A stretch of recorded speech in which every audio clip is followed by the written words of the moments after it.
Y nada, pues entonces el tema va a consistir pues en hablar del síndrome facetario, qué manejo le podemos dar como neurocirujanos y hablar un poco de la anatomía de la faceta. Entonces, de entrada, pues el síndrome facetario se define como un dolor lumbar que puede ser unilateral o bilateral y que lo típico es que cursa con un patrón pseudoradicular que generalmente nunca baja más allá de la fosa poplitea, generalmente y ya. Entonces, en cuanto a la epidemiología, digamos que vamos a encontrar que el dolor lumbar crónico, cuya causa de síntomas es la faceta articular, es responsable más o menos de un 27 a un 45% de los casos. De entre esos pacientes que tienen dolor lumbar, se ha identificado que el origen del dolor proveniente de una articulación facetaria se registra más o menos en un 10 a un 15% en adultos jóvenes y en los adultos viejos, pues el porcentaje restante. Dentro de ese grupo de adultos se ha identificado que 15% se presenta después de una lesión en el trabajo, 40% sin ningún tipo de trauma y 45% son pacientes que cursan con dolor lumbar de origen facetario, de origen mixto por traumas o enfermedad degenerativa. La prevalencia de osteoartritis es del 50% en personas de menos de 30 años y es 100% después de los 60 años. Vemos que en relación al género, el 59% de los pacientes con dolor de origen facetario es hombre y solo un 6% son mujeres. Sin embargo, se considera que esto es un sesgo probablemente atribuible al hecho de que los hombres generalmente están dedicados más a labores que implican levantamiento de carga axial y son más susceptibles a accidentes. Entonces, hablando de la anatomía, probablemente la anatomía de la faceta, se sabe que la articulación facetaria es la única articulación diartroidea sinovial de la columna.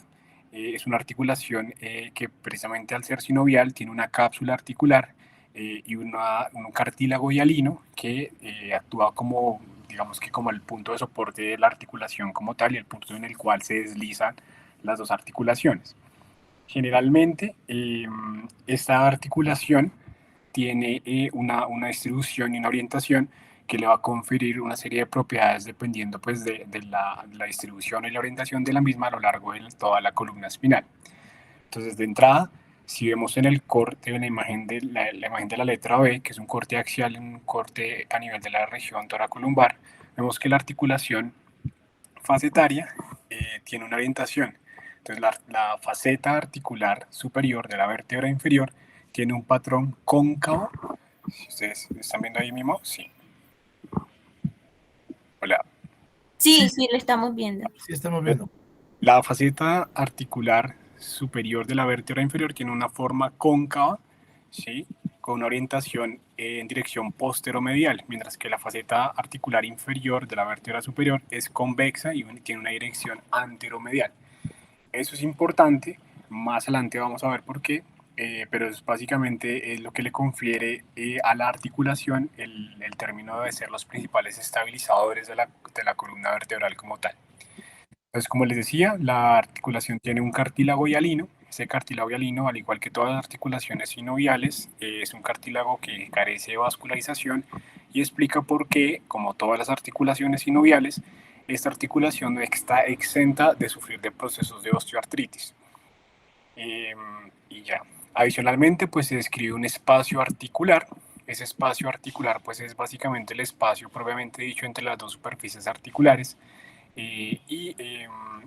Vamos a ver que este espacio va a estar separado de lo que se conoce como el receso o el espacio retrodural, que es lo que se representa en la imagen que les estoy mostrando, la letra RS, y esto lo que quiere decir es que la articulación siempre va a estar separada de lo que es el canal, ¿sí? Pues, generalmente por el ligamento amarillo. Adicionalmente, vemos que la articulación hacia sus extremos, es decir, hacia la periferia donde se articula la cápsula, tiene unos recesos articulares que están formados por los ligamentos capsulares. Hay un ligamento capsular que es anteromedial, que es el que está acá, y un ligamento capsular que es posterolateral.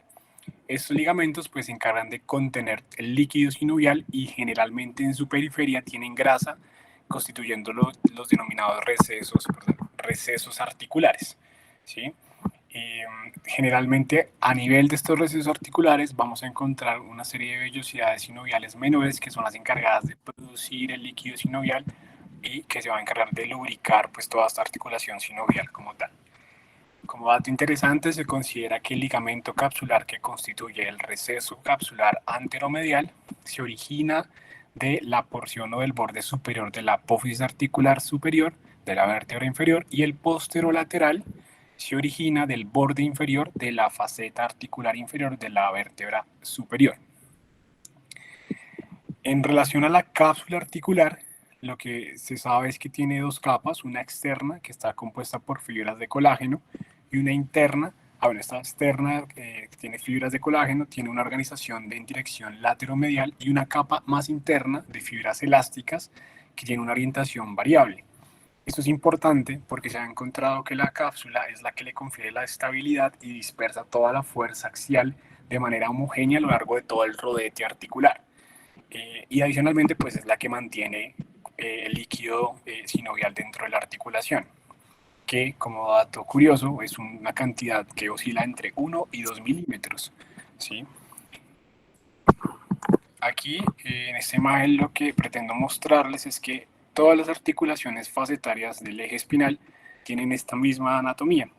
La única diferencia radica en que a nivel cervical el ángulo facetario, que más adelante les voy a explicar qué significa, es más cercano a los 90 grados, ¿sí? Diferente a lo que uno pudiera encontrar en la articulación facetaria a nivel torácico y a nivel lumbar.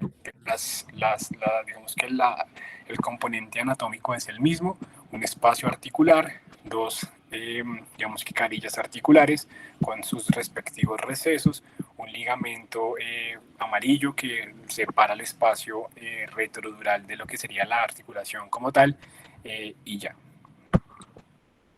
Siguiente. Hablando ya de la anatomía ósea, hay que hablar de una serie de reparos anatómicos importantes en lo que es la vértebra como tal, sobre todo a nivel de las vértebras toracolumbares, y son básicamente el proceso mamilar, el proceso accesorio y el ligamento mamiloaccesorio.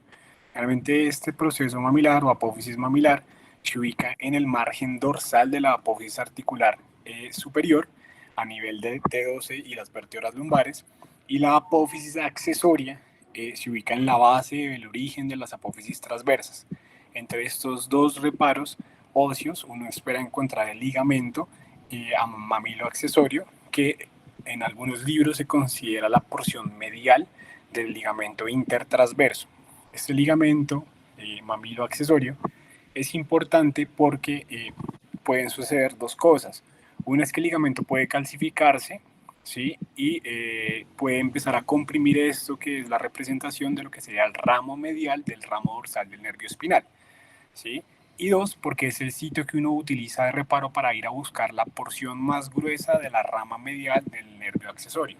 Entonces uno puede tener pacientes con dolor lumbar de características, digamos que axiales, que sugieren un origen facetario, y encontrar que se da una osificación del ligamento mamiloaccesorio como tal. Por eso es como importante. Recordar que si estos reparos óseos están desde T12 hasta L5, ¿sí? No se espera encontrar esto pues, a nivel cervical ni nada adicional. Bueno, entonces en cuanto a la biomecánica de la articulación facetaria, es algo muy interesante. Se considera que de entrada, ¿sí? Las facetas en conjunto con lo que es el disco intervertebral forman un complejo triarticular que es básicamente el que le da toda la estabilidad al eje espinal como tal. Este disco intervertebral específicamente, o el componente anterior, es el responsable como tal de soportar las fuerzas de compresión axial, y lo que hacen las facetas dentro de este complejo triarticular es que estabilizan la articulación durante los movimientos de flexión, extensión, rotación, y eso hace que se consideren pues, los estabilizadores principales de la columna. Pese a esto, digamos que se sabe que si bien las facetas no están diseñadas para soportar carga axial en condiciones normales, uno espera que la faceta resista alrededor de un 20% del peso o las fuerzas de compresión axial a las que se ve sometido pues la columna espinal. Así que creo que pasó una ambulancia. Ya. Adicionalmente a esto, digamos que hay que tener en cuenta varios parámetros. Uno es la orientación de la faceta. Entonces, la orientación facetaria, uno la puede ver en relación a dos planos. Uno es el plano axial, que está representado por la letra C en la imagen, y otro es el plano sagital, representado por la letra M. ¿Sí? Lo que encontramos es que en relación con el plano axial, es decir, con la letra C, hay un aumento gradual en la medida en que se desciende a nivel lumbar. De manera que a nivel de L2, el ángulo axial, que sería la imagen representada entre la articulación facetaria y el plano axial, es decir, beta, tiene un valor más o menos de 30 grados. Y a nivel de L5S1, ese valor se acerca a 90 grados. Es decir, con el paso del tiempo y en la medida en que disminuye uno el nivel lumbar, la angulación facetaria tiende a estar más sagitalizada, ¿sí? Y esto es muy importante porque es la explicación al por qué los segmentos lumbares más bajos tienen mayor rango de movilidad, pero adicionalmente explica el por qué tienen mayor riesgo de hacer una listesis a nivel de los segmentos 4, 5, 1. En relación a lo que sería el ángulo que se forma entre la línea sagital y la orientación de la faceta, representado en la imagen con la letra alfa, este se conoce como el ángulo facetario. Y lo que se ha encontrado es que con el paso del tiempo, ¿sí? Gradualmente este ángulo tiende a sagitalizarse, es decir, tiende a acercarse más hacia la línea media. Entonces, de entrada uno sabe que con el paso de los años y en la medida en que disminuye, pues los niveles más afectados van a ser L4, L5, S1, y eso explica por qué en esos sitios es donde vamos a encontrar más degeneración discal, más listesis degenerativa y más daño facetario como tal. Otro parámetro importante de la biomecánica de la columna es el tropismo facetario. Entonces, eso es pues, digamos que no es algo que se utilice mucho, pero el tropismo facetario es básicamente una asimetría que se forma entre los ángulos facetarios del lado derecho y el lado izquierdo. Esta asimetría se puede medir ya sea en relación con el plano sagital o con el plano coronal. Y digamos que cuando se considera significativa cuando hay una diferencia entre el lado izquierdo y el derecho de 5 grados. ¿Sí? Lo mismo, es interesante ver porque vamos a encontrar que el tropismo es mucho más prevalente a nivel de L4 y L5. Se han descrito prevalencias de tropismo facetario entre el 40 y el 30%, y se cree que sumado a la orientación facetaria, el tropismo es una de las causas de que haya más enfermedad discal degenerativa y espondilolistesis en estos niveles. Ya. Bueno, en cuanto a la inervación, digamos que cada faceta articular como tal está inervado por el ramo medial, de la porción medial del ramo dorsal de cada nervio espinal, del mismo nivel y del nivel netamente superior. Sin embargo, vamos a encontrar que hay una variabilidad en la posición de la rama medial, en la posición anatómica, y eso explica por qué vamos a encontrar que van a haber respuestas atípicas o casos de no respuesta a los procedimientos de neurolisis.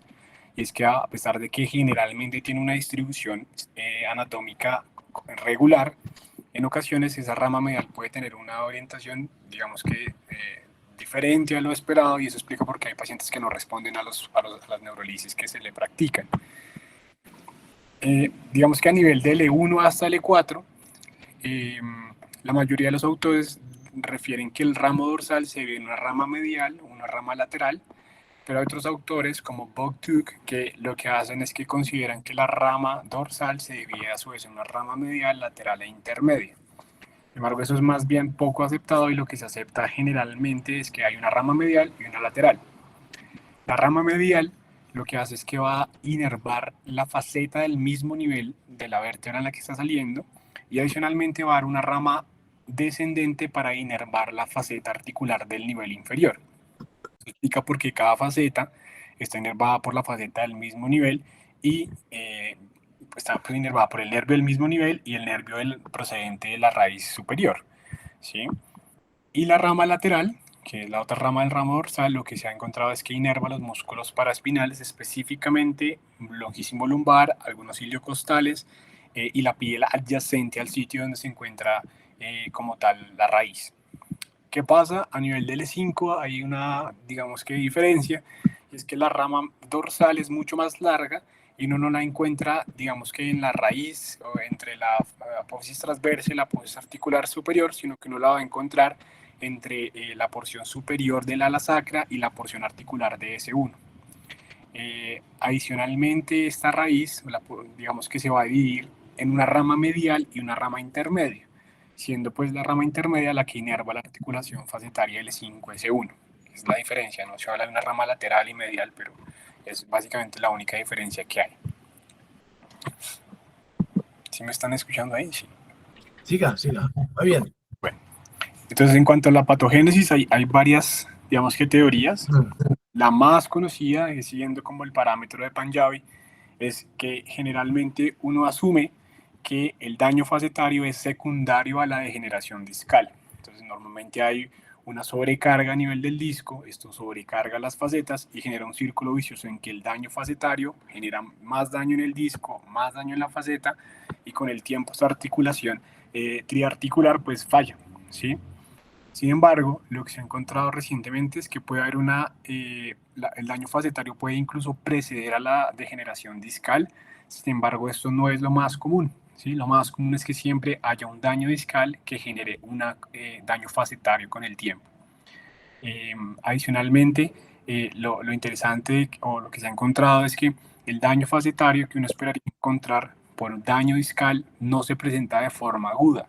Es decir, que las resonancias que vemos con un paciente que tiene una degeneración discal con un Firman 4 y tiene ya daño facetario, nos dice que es un paciente que lleva muchos años tratando de compensar el fallo en el complejo discal, y la faceta lleva muchos años para que genere o para que haya desarrollado un síndrome facetario. No lo vamos a ver nunca de manera aguda. Otra de las causas de la patogénesis del síndrome facetario se ha descrito es la inflamación. Y esto se ha encontrado o se ha descrito en relación con estudios que han encontrado concentraciones elevadas de citoquinas proinflamatorias en el tejido articular proveniente de cadáveres que tenían hernias discales y canales lumbares estrechos. Entonces eso, digamos que ha surgido la idea de que pudieran tener un papel en el desarrollo del síndrome facetario. Adicionalmente, se han encontrado una serie de fibras que son susceptibles, son sensibles a la detección de sustancia P a nivel del hueso subcondral de la articulación sinovial, y esto pues apoya aún más la teoría de que pueda existir algún tipo de papel inflamatorio en el desarrollo del síndrome facetario. En relación al trauma, también es muy interesante porque se ha descrito que el trauma directo a nivel de la articulación en sí mismo puede causar irritación a nivel de unas fibras sensitivas que están a nivel del sinovio articular. Eso quiere decir que uno puede tener un dolor facetario por el solo trauma sin necesidad de que haya un daño en la articulación como tal, ¿sí? El solo golpear la articulación puede generar un síndrome de dolor facetario. Bueno, en cuanto a la orientación facetaria, básicamente lo que ya les expliqué de biomecánica, el hecho de que haya una orientación más sagital y la presencia de tropismo, pues predispone a que se genere ya sea una osteoartritis facetaria, degeneración discal o una listesis degenerativa con el paso pues, del tiempo. Bueno, en cuanto a la presentación clínica, lo que vamos a encontrar es que lo típico es que el paciente tenga un dolor lumbar que es axial, unilateral o bilateral, con un patrón pseudoradicular. Generalmente se describe de L2 a L5 que el paciente que tiene un síndrome facetario tiene un dolor irradiado a la ingle o a los muslos, y el paciente que tiene un dolor facetario o un síndrome facetario de L4 a L5 tiende a tener más una irradiación hacia las nalgas o la región trocantérica. ¿Sí? Sin embargo, lo más importante de esto es que nunca sigue un patrón radicular, ¿sí? Vamos a ver que hay unas excepciones, pero ya se las voy a explicar. Generalmente este dolor es un dolor que es axial, que se exacerba con la extensión, la rotación, la flexión lateral o con la combinación de hacer una extensión y rotación. Gómez, en este artículo, refiere que todo paciente con un síndrome facetario tiene que tener al menos 3 signos de estrés facetario. Los más sensibles y los más recomendados en el artículo son el síndrome KEPS, la extensión al dolor y el signo de Acevedo. Adicionalmente, algo que es muy importante es que el paciente con dolor lumbar axial de origen facetario nunca va a tener déficit neurológico, ¿sí? Y otro parámetro importante es que son pacientes que en la mañana se levantan con muchísimo dolor, pero en la medida en que empiezan a desempeñar sus actividades, el dolor mejora drásticamente. Ellos guardan reposo, pero casi siempre después de tener periodos de reposo, el dolor se incrementa hasta que nuevamente empiezan a movilizar y empiezan a moverse, y el dolor mejora. En relación a lo del patrón pseudoradicular, como les digo, la mayoría de las veces no hay un patrón radicular. Sin embargo, hay ocasiones en las que el síndrome facetario está tan avanzado que generan daño capsular y pueden haber quistes. Si ustedes se acuerdan de la imagen que les mostré en el cadáver, la proximidad entre el espacio retrodural y la articulación facetaria solo está separada por el ligamento amarillo. A veces, cuando el quiste sale y protruye, junto con una protrusión del ligamento amarillo, uno puede tener estenosis del receso lateral. Y es en esos casos donde un paciente con un síndrome facetario puede tener dolor radicular, ¿sí? Y puede acompañarse de algún tipo de déficit neurológico, ¿sí? Entonces, si bien no es lo más común, pues hay que tener en presente que también se pudiera presentar como tal. Esto es una imagen que representa cómo son los patrones de dolor, según estos dos autores, que uno esperaría encontrar a nivel cervical dependiendo de donde uno espera encontrar el síndrome facetario.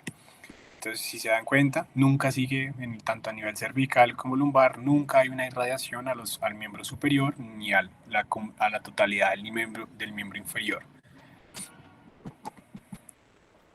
Bueno, cuanto a las imágenes, digamos que lo más importante de las imágenes es tener en cuenta siempre que debe existir una correlación clínica e imagenológica con el paciente, porque no siempre una faceta fea se va a asociar con un síndrome facetario. Entonces las imágenes son más una ayuda para que le permiten a uno descartar diagnósticos diferenciales o enfermedades que afecten la faceta, pero no definen si un paciente tiene o no un síndrome facetario. Y eso aplica tanto para TAC como para resonancia, ¿sí?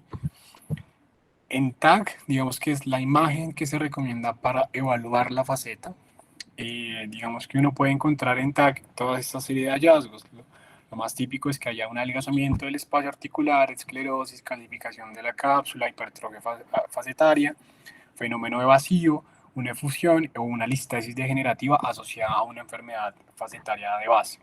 La imagen, lo que pretendo mostrarles es una vértebra normal, lo que sería una apófisis articular o una articulación facetaria normal, y lo que sería una articulación facetaria ya artrítica en la que haya adelgazamiento con una, digamos que esclerosis de toda la superficie articular, sumado a una serie de calcificaciones de la cápsula y una hipertrofia importante, ¿no?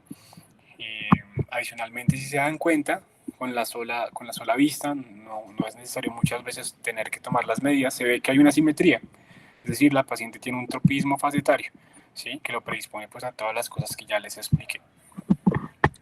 Esta imagen, lo que les iba a mostrar es la esclerosis. Sí, vemos como hay una esclerosis y ahí casi que la articulación ya casi que está pegada a la otra faceta. En la parte inferior, pues va con discal. Dice el doctor Charry que el aire es amigo siempre del radiólogo. Generalmente cuando uno espera encontrar aire en la articulación, eso le sugiere siempre en columna que más que todo lleva un proceso degenerativo. Sí, que en realidad no es aire sino nitrógeno si uno es específico, pero pues eso lo que pretende mostrarles es que son cambios que uno puede ver y evaluar en el TAC, ¿sí?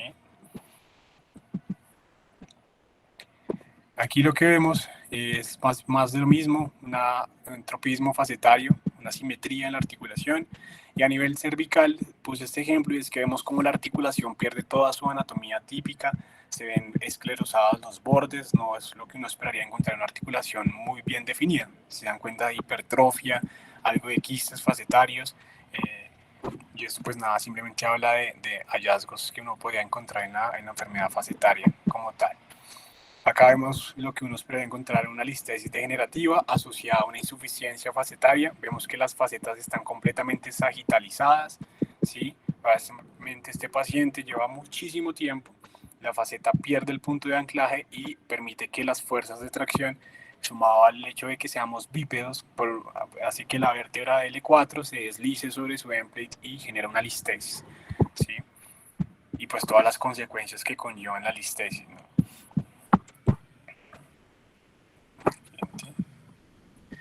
Bueno, hay una clasificación que digamos que personalmente es la que más uso, que es la clasificación de Fujiwara. Esta clasificación se deriva de una clasificación que se hizo inicialmente para TAC, ¿sí? Que es la misma, ¿sí? Evalúa los mismos parámetros, tiene en cuenta los mismos ítems para darle un grado digamos que al desgaste de la articulación facetaria. La única diferencia es que estas se utilizan en resonancia, ¿sí? Si yo la utilizara en TAC, recibiría el nombre de Patria, ¿sí? Pero pues la mayoría pues la utiliza en resonancia, entonces si la utilizamos en resonancia recibe el nombre de Fujiwara. Entonces evalúa básicamente cómo está la articulación en relación con el espacio articular, la presencia o no de osteofitos, la presencia de esclerosis y la presencia ya de una marcada hipertrofia con trofismos y quistes facetarios. ¿Por qué utilizo esta? O porque esta es una de las que más, digamos que se recomiendan usar en investigación y en clínica. Es porque este autor lo que hizo fue que evaluó y miró la relación que había entre la degeneración discal y el síndrome facetario o la degeneración facetaria. Y lo que encontró es que generalmente cuando hay cuando hay una degeneración discal grado 4, grado 5, según la clasificación de Firman, uno espera encontrar que haya más grado de osteoartritis, ¿sí? Entonces esto, digamos que corrobora aún más la hipótesis de Panjabi, que generalmente arranca la degeneración discal a nivel del disco. Y ya, digamos que adicionalmente a lo que uno pudiera encontrar de la articulación que uno puede utilizar como una ayuda para sugerir que hay una alteración a nivel de la faceta, es que uno puede encontrar en el STIR cambios MODIC tipo 1, hiperintensidades en el STIR, y ya. Adicionalmente uno puede ver, que es algo que le ofrece el beneficio a la resonancia, las estructuras de tejidos blandos adyacentes a la articulación, ¿sí? Entonces uno puede ver si hay realmente una hipertrofia o no del ligamento amarillo, un diámetro mayor a 5, y es la principal ventaja que ofrece sobre el TAC. El problema de la resonancia, y por qué es que el TAC se prefiere sobre la resonancia, es que la resonancia tiende a subestimar la severidad de la osteoartrosis facetaria a diferencia del TAC. Otra cosa que uno puede encontrar es que puede uno tener una faceta en un peor estado que en otro, sobre todo si el paciente tiene una blistesis o tiene una degeneración segmentaria en el plano coronal, ¿sí? En ese caso, lo que uno debería hacer es siempre graduar o darle el grado a la degeneración facetaria respecto a la que esté de peor estado. Y ya. Acá tenemos un ejemplo de lo que sería una articulación facetaria normal. Lo que se observa entonces es el espacio articular con la flecha roja y la flecha blanca muestra el receso, articular como tal, específicamente el receso anteromedial, esto es L3, L4, y ya.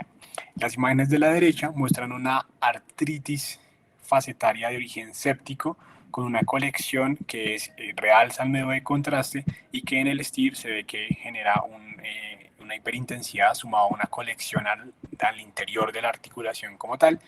En este caso fue un paciente que fue llevado a un bloqueo intraarticular, ¿sí? Vamos a ver que eso ya no se realiza, no se recomienda, pero es el ejemplo. Bueno, este es básicamente más de lo mismo. Acá la idea es ver que hay un edema intraarticular, así como un edema cortical que se ve en esta imagen, ¿sí? Sumado a lo que sería una artritis como tal de origen séptico, o algún tipo de proceso inflamatorio a nivel de la faceta como tal.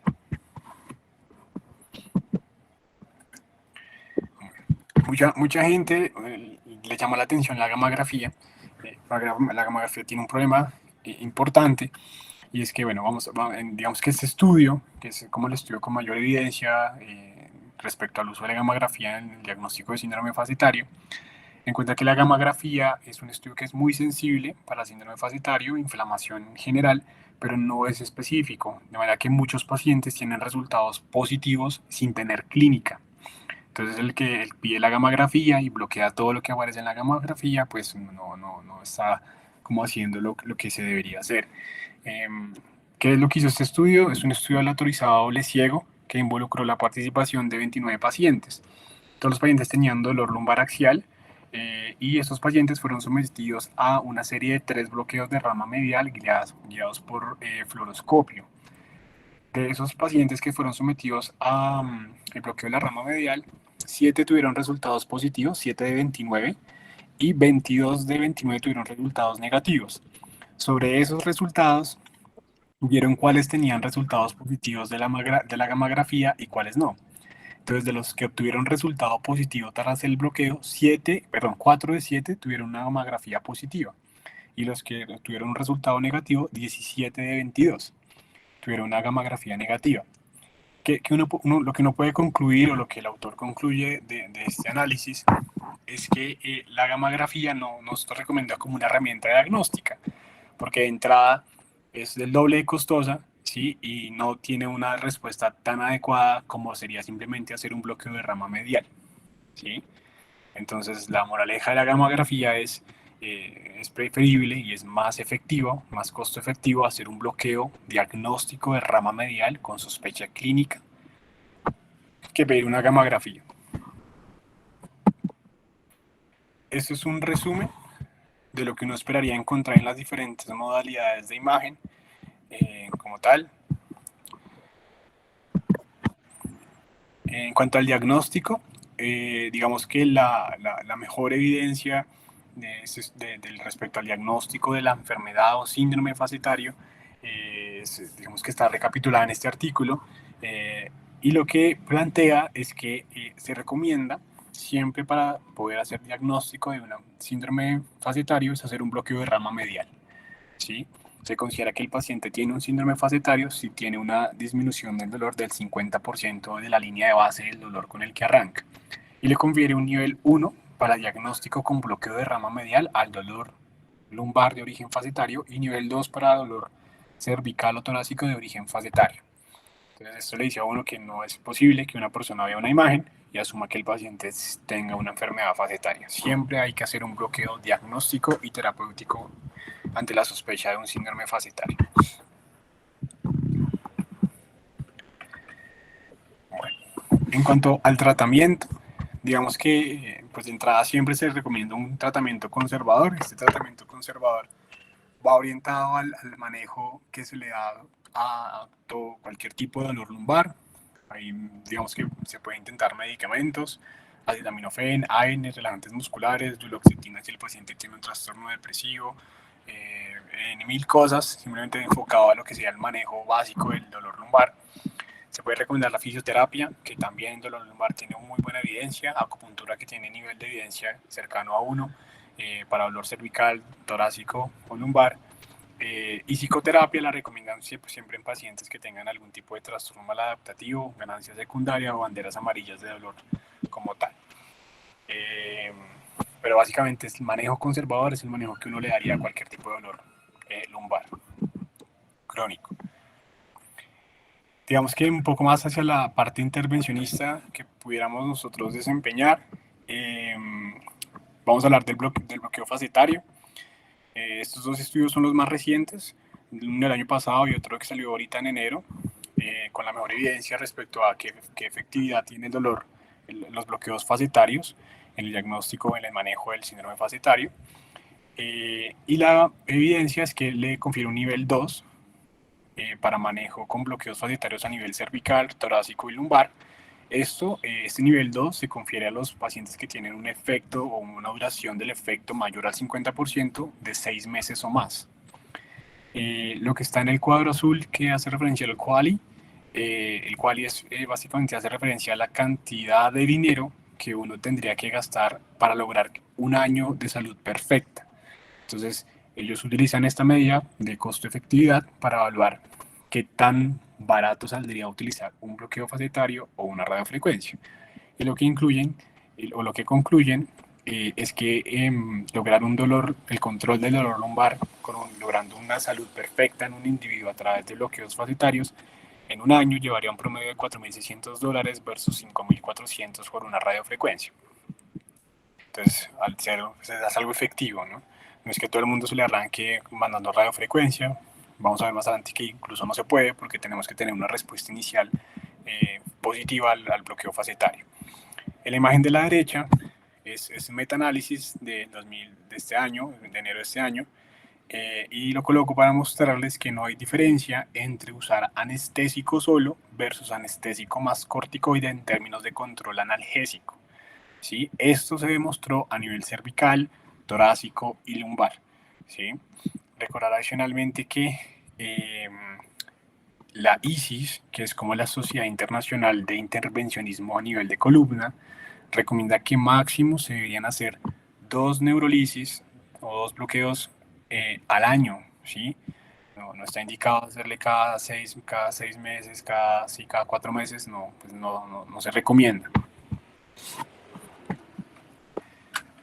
Bueno, en cuanto a la radiofrecuencia, digamos que la evidencia, digamos que la recomendación con la mejor evidencia disponible a la fecha le da un nivel 1 a hacer radiofrecuencia a nivel lumbar para control de síntomas en menos de 6 meses, durante los primeros 6 meses, y le da un nivel 2 para el control de los síntomas de 6 meses en adelante, tanto a nivel lumbar como a nivel cervical. El problema a nivel torácico es que no hay mucha evidencia y la mayoría de los estudios disponibles son de muy baja calidad. Entonces le confiere un nivel 3 de evidencia para uso de radiofrecuencia con el objetivo de lograr un control del dolor de 6 meses o más. Digamos que las desventajas de estos metaanálisis es que la mayoría de los estudios no son homogéneos en términos de la dosis de radiofrecuencia que utilizaron y la temperatura a la cual la usaron.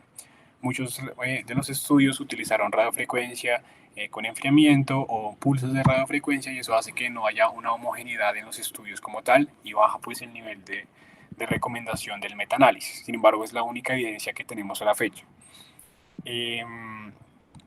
Normalmente la radiofrecuencia se aplica a una temperatura de 80 a 90 grados por 60 a 120 segundos y dentro de las diferentes formas de radiofrecuencia a la fecha, lo que se ha encontrado es que la que tiene mejor desempeño es el método cooling, que es básicamente quemar el nervio, hacer una risotomía del nervio con, digamos que con temperaturas bajas. Después del cooling de radiofrecuencia, la segunda con mejor evidencia es la radiofrecuencia convencional y la tercera es los pulsos de radiofrecuencia, que más adelante les voy a explicar en qué consiste como tal. Bueno, este es un estudio interesante que evalúa el uso de radiofrecuencia convencional en el manejo de pacientes con dolor facetario a nivel lumbar. Es un metaanálisis con solamente estudios controlados aleatorizados. Y bueno, digamos que el resumen es que la gráfica inferior izquierda muestra que la radiofrecuencia se asocia a una disminución significativa del dolor, ¿sí?, a los 6 y 12 meses en comparación con el tratamiento control. El tratamiento control en el estudio era hacer una mímica de bloqueos facetarios o una mímica de bloqueos epidurales con esteroides o con o sin anestésico. Entonces vemos que la radiofrecuencia al cabo de 6 a 12 meses le va mucho mejor que el control como tal. En la gráfica de la derecha, lo que hace el autor es que él estipula una disminución promedia del dolor.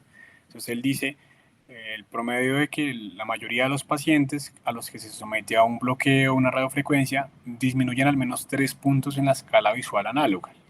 Entonces él quería evaluar si esa disminución promedio con una terapia intervencionista era menor que la que se obtenía con la radiofrecuencia. Lo que se encontró es que en los primeros 6 meses no hay una diferencia entre el promedio de reducción del dolor con otra intervención y la reducción que se lograba con la radiofrecuencia. Sin embargo, a los 12 meses, más del 95% de los pacientes superaron por mucho rango la disminución promedio del dolor. Entonces, esto lo que le dice a uno es que la radiofrecuencia tiene un efecto que va aumentando con el tiempo, ¿sí? De manera que al año es mucho más prolongado que lo que uno espera encontrar en los primeros 3 meses y eso es algo que hay que decirle al paciente, ¿sí? Que el dolor generalmente va a empezar a mejorar con el tiempo. Este es el mismo estudio y lo que tenemos acá es que el autor hizo básicamente lo mismo que les comenté antes. Esta gráfica muestra cómo mejoró el dolor lumbar en el grupo de radiofrecuencia versus el grupo control, que como les dije eran pacientes que se les simulaba hacer un bloqueo facetario epidural, pero involucra estudios de los últimos 20 años, ¿sí?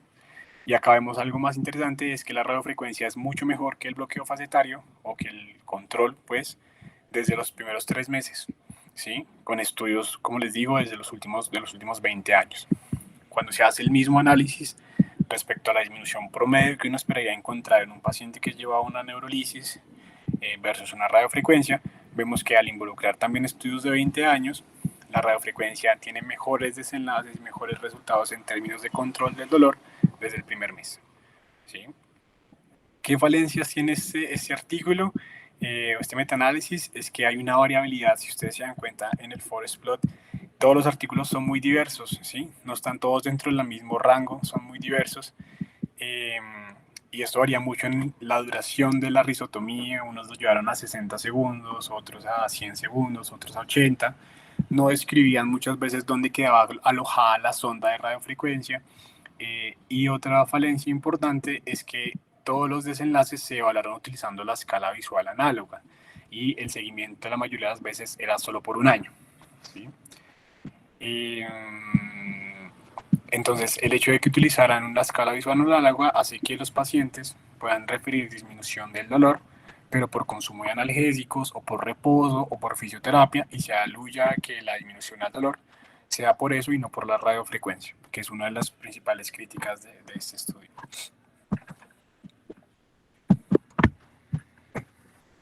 Ese es otro metaanálisis que compara el uso de bloqueo facetario versus radiofrecuencia.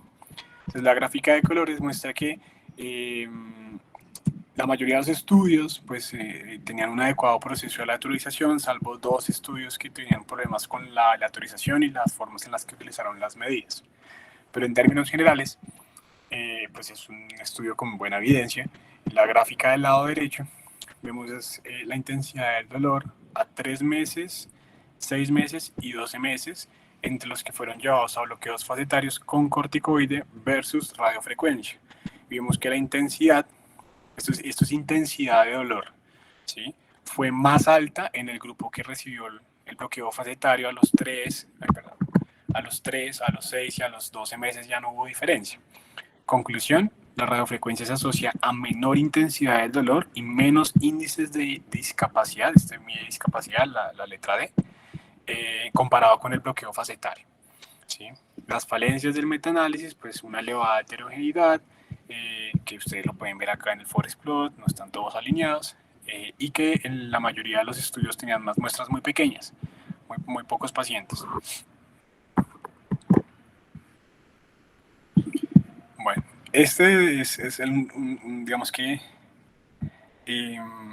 una opción de tratamiento que me pareció interesante, que no la conocía, y lo que hacen es que hacen radiofrecuencia. Entonces, esto es un estudio que evalúa la eficacia a 2 años de la radiofrecuencia endoscópica en pacientes que tienen un dolor lumbar de origen facetario. Entonces, lo que hacen es que toman pacientes con dolor lumbar de origen facetario y los dividen en 2 grupos. Un grupo A, que son pacientes que habían sido llevados previamente a radiofrecuencia, y un grupo B, pacientes que no se habían sometido a radiofrecuencia. Esto lo hacen, digamos que para ver si la radiofrecuencia altera los resultados del manejo endoscópico o no. Adicionalmente, en la realización de la radiofrecuencia, que es la imagen que ustedes ven acá, el autor no realiza ningún tipo de capsulotomía ni nada al respecto sobre la cápsula para no alterar los resultados del estudio y asumir que los posibles efectos sean por la capsulotomía. Simplemente ingresa, busca debajo del ligamento mamilo accesorio la porción más gruesa de lo que sería el ramo medial, y lo que hace es que bajo visualización directa hace la risotomía como tal. Entonces, en la tabla de la derecha vemos cómo fueron los datos demográficos de los pacientes. Se involucraron 40 pacientes, la mayoría de los pacientes tenían más de 60 años y eran mujeres. Y como ven acá abajo, la mitad de los pacientes se había sometido a radiofrecuencia antes y la otra mitad no. Adicionalmente, vemos que la mitad de los pacientes se sometieron a una radiofrecuencia de 1 a 2 articulaciones y la mitad a 3 o más. Bueno, esta gráfica nos muestra la disminución de la escala del dolor al mes del procedimiento, que representa T1, y a los 7 meses, y al año, que representa a los 2 años, perdón, que representa T7. Entonces vemos como tras la radiofrecuencia, ¿sí?, el dolor incluso a los 3 años se mantiene controlado, ¿sí?, respecto a la condición inicial que tenía el paciente, que sería T0. Estas tablas de abajo nos muestran que no hubo diferencias, ¿sí?, entre el grupo A o B, es decir, que la radiofrecuencia previa a una radiofrecuencia endoscópica no interfiere con los resultados que uno esperaría encontrar. Y la gráfica inferior muestra que a los pacientes que tienen menos de 60 años les va mejor, con valores de P significativos. Se cree que probablemente se va a que en la mayoría de los pacientes por encima de los 60 años ya tengan una sensibilización al dolor a nivel central, que explique por qué la respuesta no es tan buena, ¿sí? Otro, pues no lo puse acá, pero a la mayoría de los pacientes que fueron sometidos solamente a la radiofrecuencia de 1 o 2 articulaciones les fue mejor. Se cree que pues el paciente que le tienen que hacer radiofrecuencia de 3 articulaciones pues tienen ya un desgaste muy marcado, que explica por qué no les va tan bien. Dentro de las ventajas pues que uno puede concluir de la radiofrecuencia endoscópica es que primero permite hacer la risotomía bajo visualización directa de todas las estructuras. Pues básicamente las desventajas van con el hecho de que se necesita una curva para poder identificar las estructuras, se necesita el instrumental como tal, el endoscopio, tiene una duración mucho más larga si uno la compara con una radiofrecuencia percutánea, y el tiempo de recuperación y el costo de la sonda es mucho más alto como tal, pero pues los resultados son muy buenos según este estudio. Este es otro estudio que evalúa la radiofrecuencia endoscópica versus percutánea. Entonces la gráfica de colores nos muestra que compararon pues la radiofrecuencia percutánea versus endoscópica y tiene un elevado riesgo de sesgo en el cegamiento de los pacientes y en la selección de los pacientes que van a analizar las muestras. A entrada le dice, bueno, no es como muy confiable. La figura 9 nos muestra que no hubo diferencias entre la radiofrecuencia percutánea y endoscópica en términos de control del dolor al mes. Y la figura 10 nos muestra, que a los 12 meses de seguimiento el control era mucho mejor en el grupo que era llevado a radiofrecuencia endoscópica en comparación con los que eran llevados a manejo percutáneo. Y digamos que la explicación a esto es el hecho de que la radiofrecuencia percutánea no les fuera tan bien al año, es que puede haber mucha variabilidad anatómica. Y el hecho de no ver directamente la raíz que uno va a someter a la radiofrecuencia, pues puede hacer que haya una respuesta paradójica que no se lograría o que no se esperaría encontrar con el paciente que se lleva a radiofrecuencia endoscópica. Entonces, la conclusión de esto es que la radiofrecuencia percutánea tiene unas ventajas, y es que no genera trauma, es fácil de realizar, tiene un tiempo de recuperación corto. La endoscópica tiene pues las desventajas que ya les comenté, pero es muy costosa, ¿sí? Es muy costosa, requiere experiencia. Entonces digamos que el autor concluye que uno puede dejar la radiofrecuencia endoscópica como un complemento a la percutánea en los pacientes, sobre todo que tienen una anatomía compleja, tienen una deformidad espinal, una cirugía espinal previa, en los que digamos que lograr una adecuada radiofrecuencia, un adecuado posicionamiento de la radiofrecuencia percutánea puede ser algo complicado. Pero pues según el estudio le va mucho mejor a la endoscópica.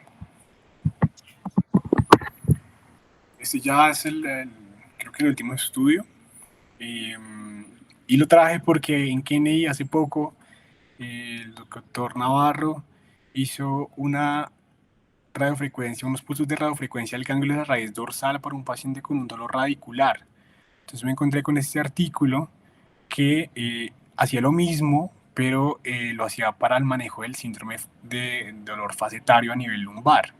Entonces inicialmente pues la radiofrecuencia en pulsos del ganglio de la raíz dorsal se describió en pacientes con dolor mixto, es decir, dolor radicular y dolor axial, pero la evidencia estaba más orientada para el manejo del dolor radicular.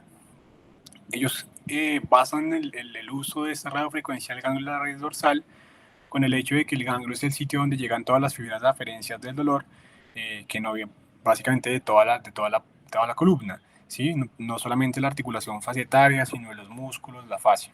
Y por esta razón consideran que la radiofrecuencia a este nivel pues mejoraría también el dolor facetario. Este autor lo que hizo entonces fue que tomó 150 pacientes con una respuesta positiva a un bloqueo facetario, es decir, todos con síndrome facetario, y los puso en 3 grupos. Un grupo que era sometido a la radiofrecuencia del ganglio de la raíz dorsal, otro sometido a radiofrecuencia convencional del ramo medial, y otros que eran utilizados como control en los que se les ponía una sonda de radiofrecuencia, pero no se les administraba ningún tipo de onda.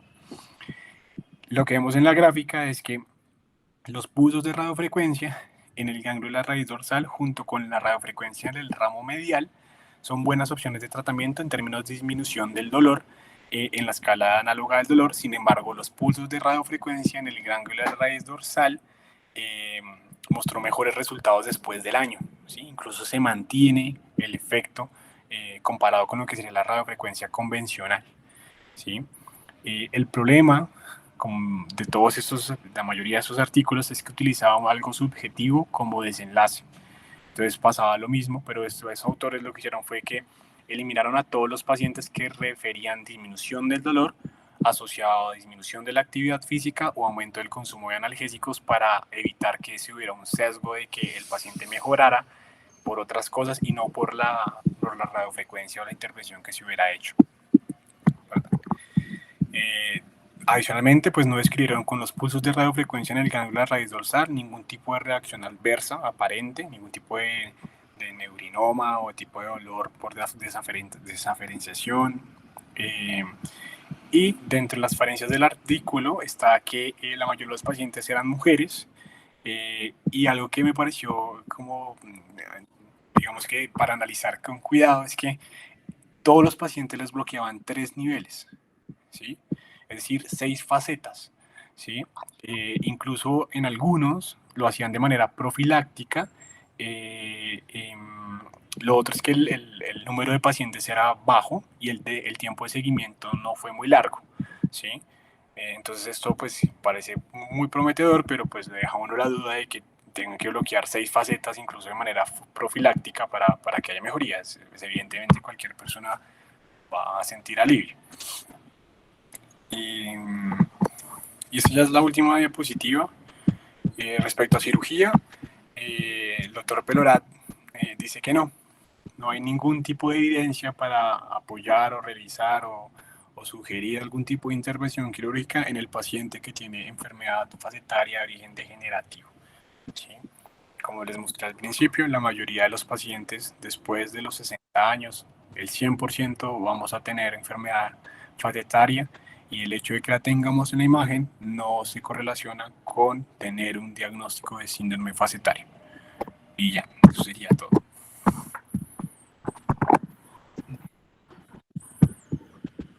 Bueno, muy bien, David. ¿Sí me escuchan? Excelente revisión, me gustó bastante. Bueno, como usted lo mencionó desde la primera diapositiva,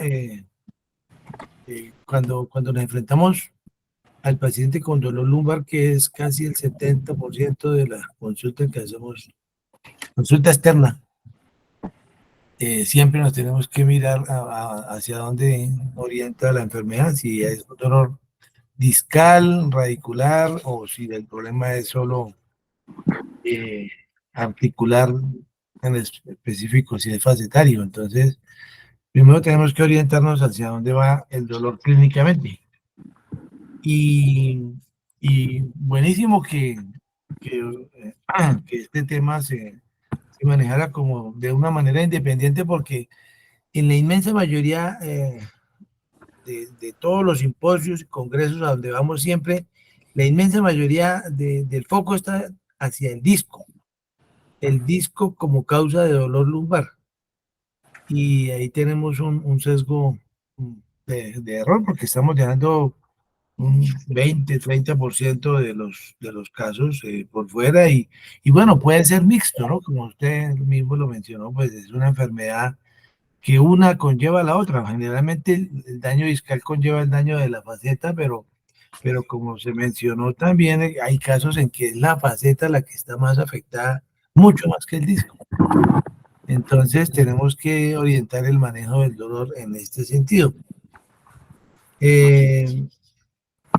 Durante mucho tiempo a la gente, digamos, en neurocirugía siempre estábamos orientados a hacer el manejo que el paciente con dolor, con lumbalgia, teníamos que buscar era la ciática, y si el paciente tenía ciática, pues entonces íbamos a hacerle una disectomía, seguramente si tenía su hernia discal o su foramen radicular estrecho, y entonces todo iba hacia allá.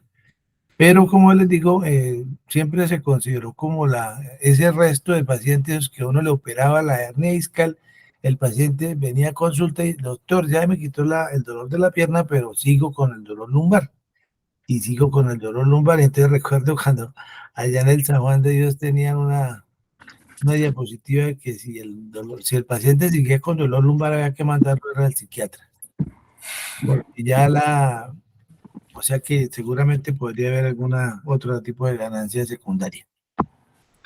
Bueno, entonces hay que dimensionar bien, hay que estudiar las facetas, la anatomía, todo esto, clasificación de Figuer que usted muy bien explicó y que puede ser causante de este problema. Hay que diferenciar también de la artritis y hay artritis lumbares, ¿no? Ese es otro capítulo que hay que estudiar más adelante, todas las espondiloartropatías, ¿no? Que la artritis reumatoidea y todas estas espondilitis anquilosante como causas de dolor lumbar también asociado, y también hay deformidad articular y bueno, todo lo demás. Ya entrando un poquito más en la etapa de los bloqueos, eso surgió hace más o menos unos 15, 20 años por ahí. Y ya la radiofrecuencia también hace como unos 10 años que ya se ha ido avanzando. Fíjense que, fíjense que la respuesta de muchos colegas que se dedican exclusivamente a hacer columna es que si el paciente le duele mucho la espalda, entonces lo que hay es que fijarlo todo, desde L1 hasta S1, para inmovilizar la columna y de esa manera, al quitar la movilidad, pues quitamos el dolor. Es una concepción que, por un lado, es bastante dramática en el sentido de que el paciente queda amarrado, perder la movilidad extensa para manejar una cosa que se podría manejar de una manera más sencilla. Entonces, los bloqueos facetarios son una medida diagnóstica bastante buena. Observamos con mucha frecuencia que si hay respuesta, pues hay que continuar, que no solo nos quedamos en el bloqueo facetario, sino hay que pasar al siguiente paso, que es la radiofrecuencia, la ablación por radiofrecuencia, que es como una manera seguida de este problema. Ahora, hablar de radiofrecuencia es otra cosa interesante, como usted mismo lo planteó, de que, qué es la radiofrecuencia, ¿no? O sea, si hay, hacer una neurolisis, es dañar el nervio, o sea, quitarle la sensibilidad a la articulación. Entonces, vamos a dañar el nervio. Eso conlleva un riesgo, ¿no? Que ahí no lo mencionan, pero hay un riesgo chiquito, como 1 o 2%, que pueda convertirse en un síndrome de dolor regional complejo. O sea, que el nervio haga una respuesta patológica y el dolor que era sencillito, o bueno, no, seguramente no era sencillo, pero era de una magnitud, era un dolor tendino articular, lo convierta uno en un dolor neuropático y ahí sería un poco más catastrófico.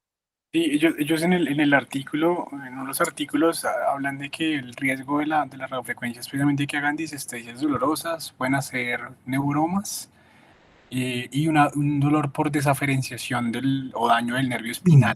Es raro, pero se calcula como un 2% o 3%, según muchas series. Sí. Pero bueno, es un riesgo, como todas las cirugías tienen un riesgo.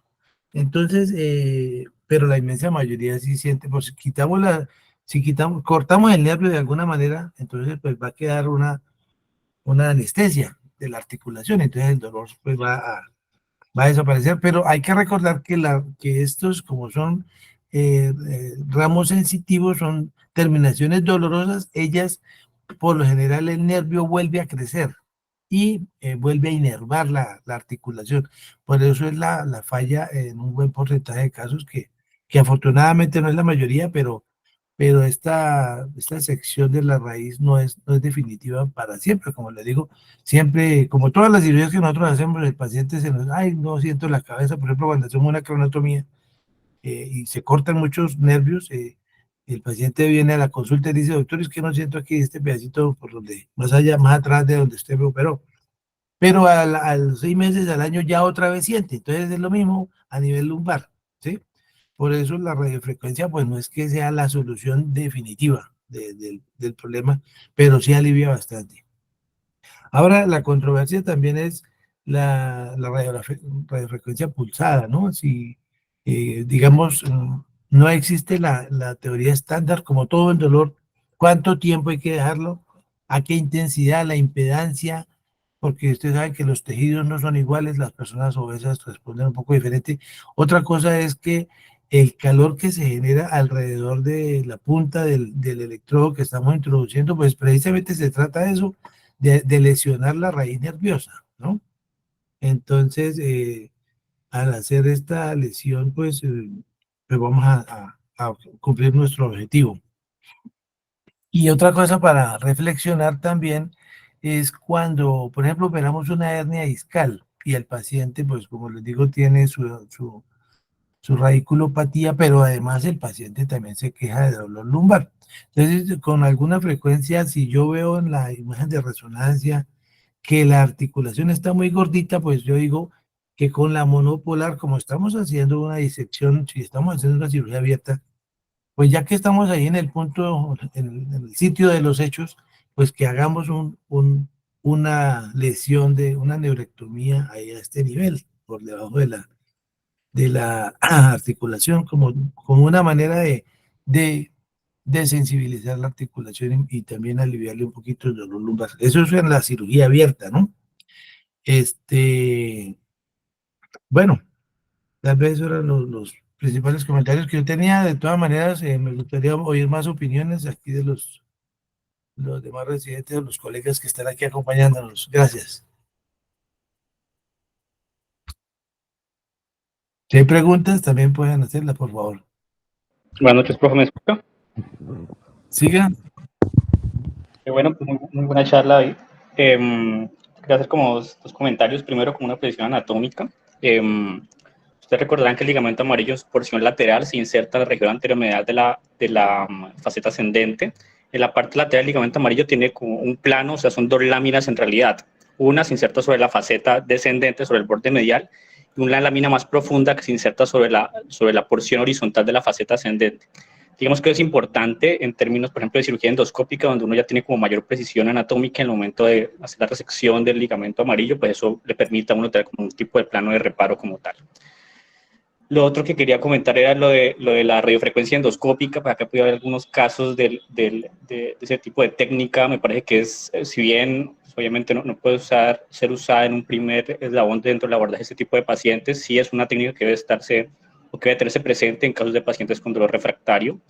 En teoría, como mencionaba el doctor Arias, cuando se hace la neurolisis o la radiofrecuencia como tal, percutánea, se genera una inervación de la faceta, la cual vuelve a regenerarse. Cuando uno hace la endoscopia, digamos que tiene acceso a un mayor trayecto como tal del nervio del ramo medial, por lo cual digamos que disminuye esa probabilidad de regeneración. En ese sentido, pues puede ser la explicación al menos teórica de los mejores resultados, al menos en la evolución del tiempo de los pacientes sometidos a este tipo de intervención.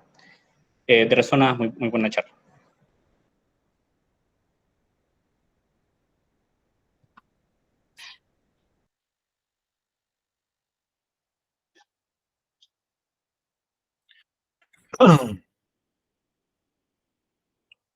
Bueno, muy bien. Si no hay más comentarios, bueno, damos por concluida la sesión. Nuevamente felicito a David porque el tema es bien, como les digo, no es tan común Incluso cuando uno va a los congresos, la inmensa mayoría del foco es al disco, y entonces nos olvidamos de la faceta, y en un buen porcentaje de casos el dolor es facetario. Entonces, muy bien.